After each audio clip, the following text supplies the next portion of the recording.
自从狗蛋学会了这道腰花，一个人扛了2袋包谷，跑了几里路还不带喘气的。很多朋友炒出来的腰花腥臊味特别重，腰子里面这个白色的一定要记得片干净，然后像我这样切花刀更加容易入味。切好的腰花用料酒抓几下去腥，清洗一下。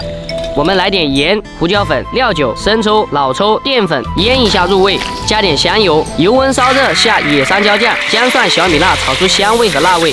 把腌好的腰花下锅，爆炒个5、6、7、8下，炒干水汽，放韭菜段。这样做的韭菜炒腰花又香又入味，关键口感还特别的嫩。吃过一次，你就再也看不上饭店里面的腰花了。来，狗蛋多吃点。